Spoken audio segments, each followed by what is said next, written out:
انہوں نے charter of demand دیے، اس میں کوئی لپٹی بات نہیں کرنی چاہیے. جو بھی ان کے آئینی ڈیمانڈز ہیں بحیثیت پیپلز پارٹی، بحیثیت ممبر صوبائی اسمبلی، تمام ان کی آئینی ڈیمانڈ ہم منظور کریں گے. اگر وہ 100% ہے 100% کریں گے. یہ بات نہیں کریں گے جو 50% ادھر دیں گے اور 50% ادھر نہیں.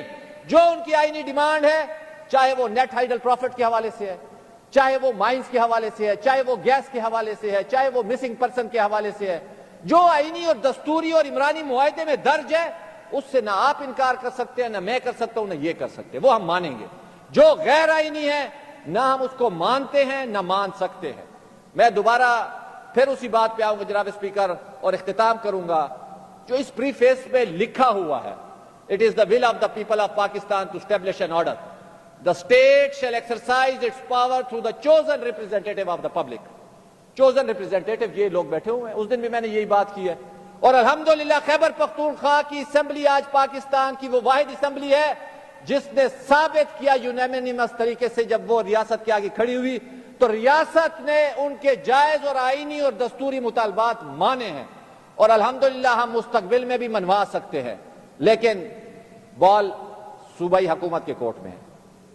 ہمیں پورا یقین ہے، ہمیں پورا اندازہ ہے انشاءاللہ جس طریقے سے ہم نے خوش اسلوبی سے یہ مرحلہ طے کیا. یہ منزل نہیں ہے جناب اسپیکر، یہ آپ ذہن میں رکھ لیں. یہ ایک مرحلہ ہم نے طے کیا ہے، منزل ہماری تھوڑی آگے ہے. اگر اس چیز کو ہم مزید لے کر چلیں گے تو مجھے پورا یقین ہے انشاءاللہ تعالی ہم منزل تک پہنچ سکتے ہیں. میری آپ سے درخواست ہوگی یہ جو ڈیمانڈز آئی ہیں اس کے اوپر آپ جس طرح ہاؤس میں بیٹھے ہم بیٹھ جائیں گے. جو ریکمنڈیشنز ہیں انشاءاللہ تعالی پازیٹیولی، فیتھفلی، آنیسٹلی ہم ان کو دیں گے. جس طرح پہلے انہوں نے لیڈ کیا اور اپنی لیڈرشپ کی انہوں نے باقاعدہ وہاں پہ جس طرح وفاقی وزیر کے آگے انہوں نے ذمہ داریاں لی ہیں، ہم نے اپریشیٹ کیا. ہمیں خوشی ہوئی ہے جو ہمیں لیڈر آف دی ہاؤس نے جس طریقے سے وہاں پہ لیڈ کیا ہے. ہمارے سر فخر سے بلند ہوئے ہیں وہاں پہ. اسپیکر صاحب میں آخر میں صرف یہی کہوں گا، حضرت علامہ اقبال رحمہ اللہ کہتے ہیں وہ کل کے غم و عیش پہ کچھ حق نہیں رکھتا، وہ کل کے غم و عیش پہ کچھ حق نہیں رکھتا جو آج خود افروز و جگر سوز نہیں ہے. وہ قوم نہیں لائے کہ ہنگامہ فردا جس قوم کی تقدیر میں امروز نہیں ہے، امروز نہیں ہے. شکریہ. آنریبل چیف منسٹر جناب علی امین خان گنڈا پور. بسم اللہ الرحمن الرحیم. ایاک نعبد و ایاک نستعین. جناب اسپیکر، سب سے پہلے تو میں آپ کا اور اس پورے ہاؤس کا پورے پختونخوا کی عوام کی طرف سے شکریہ ادا کرتا ہوں کہ جس طریقے سے وفاقی حکومت نے اپنا آئینی اختیار استعمال کرتے ہوئے ہمارے صوبے میں جو ہمارا ایک قومی جرگہ ہو رہا تھا اس کے اوپر ایک ایسے اقدامات اور ایک ایسی پالیسی امپلیمنٹ کرنے کے لیے عمل درآمد کرنے کا اختیار جو ان کا ہے، میں ریپیٹ کرتا ہوں کہ وہ اختیار جو ان کا ہے اس کو استعمال کیا، اور جس سے حالات نہایت ہی ناسازگار ہو چکے تھے اور مزید بڑھتے بڑھتے وہ اس حد تک چلے گئے کہ اس میں انسانی جانوں کا نقصان ہوا، لوگ شہید ہوئے اور زخمی ہوئے، سویلین بھی تھے اس میں، فورسز کے لوگ بھی تھے. تو میں سمجھتا ہوں کہ اختیار جو آپ کو ملتا ہے ضروری نہیں ہے کہ وہ اختیار آپ استعمال کریں. اختیار کو استعمال پازیٹیوٹی میں کرنا تو ٹھیک ہے، لیکن وہی اختیار جب نیگیٹیوٹی کی طرف استعمال ہونا شروع ہو جائے تو اٹ کین بی ڈیزاسٹر.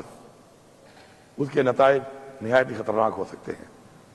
مجھے فخر ہے کہ جس طریقے سے یہاں پہ پورے پارلیمان کا ایک وہی جرگہ ہی میں کہوں گا جو ہمارا رواج ہے، ہماری روایت ہے، یہاں بنایا گیا. پورے پارلیمان کو ایک کمیٹی بنا کے اور اس کے بعد ایک تجاویز سامنے رکھ کے مشورہ کر کے جرگہ کر کے، اور مجھے آپ نے اس کا مشر بنایا اور ہم نے بیٹھ کر تقریباً پوری رات اس کے اوپر ایک بات چیت کی.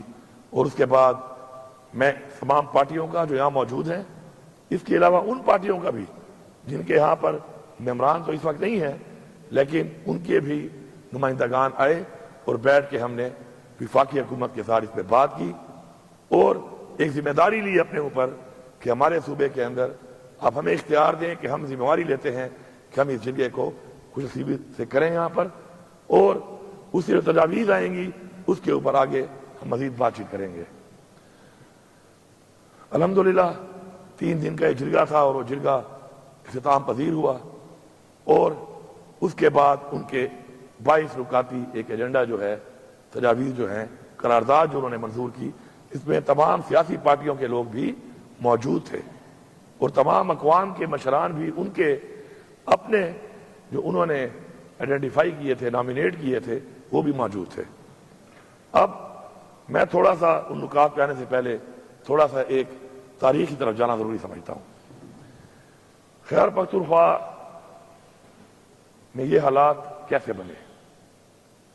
آج سے 45 سال پہلے اس خطے کے اندر اور ابھی تک اس خطے کے اندر 2 سپر پاورز ہمارے ویسٹرن بارڈرز پہ آئے، اور ان کی وجہ سے حالات جب خطے میں وہاں بنے تو ظاہری بات ہے اس کے اثرات خطے پہ اور بھی خطے پہ آتے ہیں۔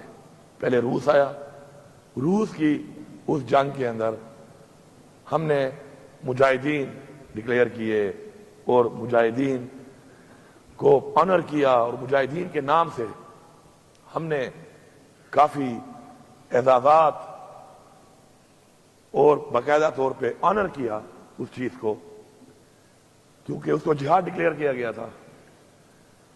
انفارچونیٹلی چونکہ ہماری تو ایک بہت لمبی 1250 کلومیٹر سے لمبی ایک لائن ہے افغانستان کے ساتھ، انفارچونیٹلی جب دوبارہ امریکہ ان فارم آف نیٹو جب وہ یہاں پہ آیا اس خطے میں اور اس نے حملہ کیا یہاں پر، تو اس وقت بات مجاہدین سے کنورٹ ہو کر دہشت گردوں کی طرف چلی گئی۔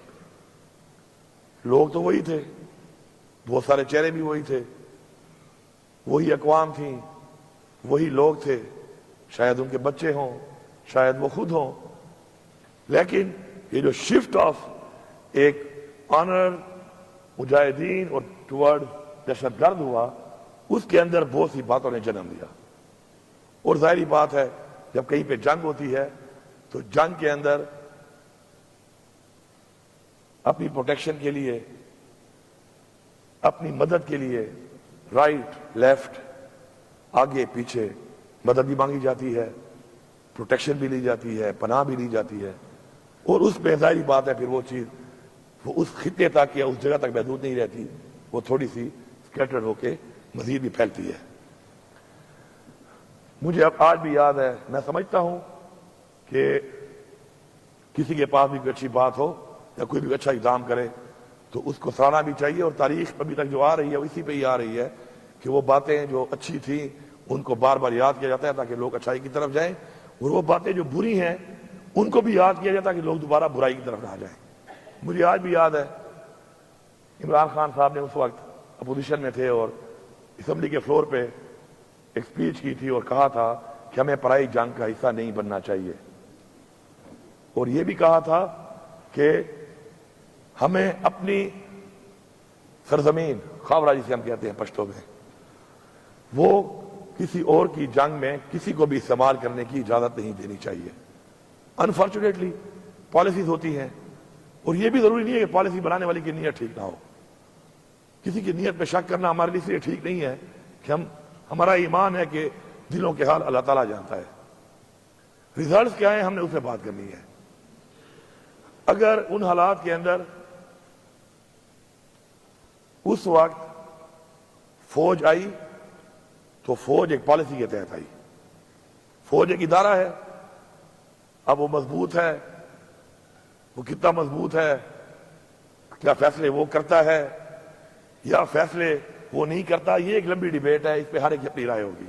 میں یہ سمجھتا ہوں کہ پاکستان کے آئین کے مطابق وہ ادارہ ہے جو کہ حکومت کا پابند ہے، اور اس میں وہ جو فارمیلٹی تھی وہ اس کے مطابق حکومت نے ہی فوج کو یہاں پر آنے کے لیے کہا، چاہے آپریشن ہوئے تو کوئی آپریشن بھی حکومت کی اجازت کے بغیر نہ فوج کر سکتی ہے اور نہ ہی فوج نے کیا ہے۔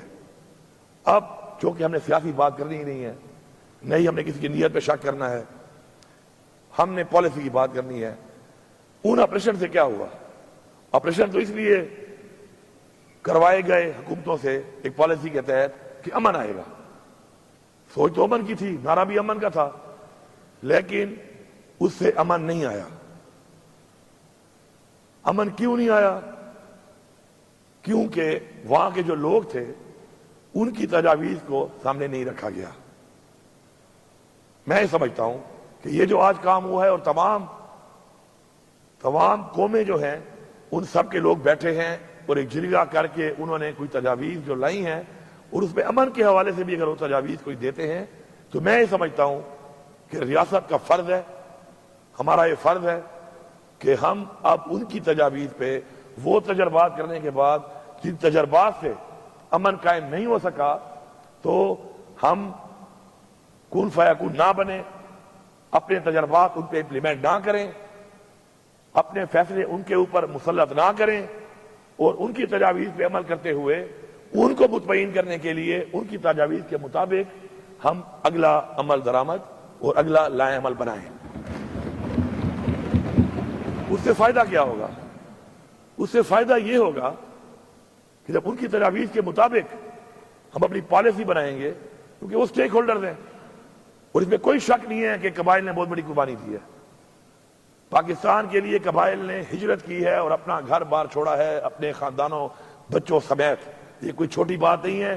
جو اس مرحلے سے گزرے ہیں ان سے آپ پوچھیں کہ جب اپنا گھر بار اپنا سیٹ اپ چھوڑ کے آپ ہجرت کرتے ہیں اور بے سر و سامانی کی حالت میں اپنی عزتوں کو ساتھ لے کے آپ کہیں اور جاتے ہیں تو کتنی دشواریاں ہوتی ہیں.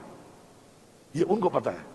یہ جو لوگ اسے گزرے ہیں وہ جانتے ہیں اور جنہوں نے محسوس کیا ہے اس کو وہ بھی جانتے ہیں. ایک بہت بڑی قربانی ہے. انفارچونیٹلی ان سے جو وعدے کیے گئے وہ وعدے بھی ان سے ایسے پورے کیے گئے جیسے ان پہ احسان کیا جا رہا ہے. یہ احسان نہیں تھا.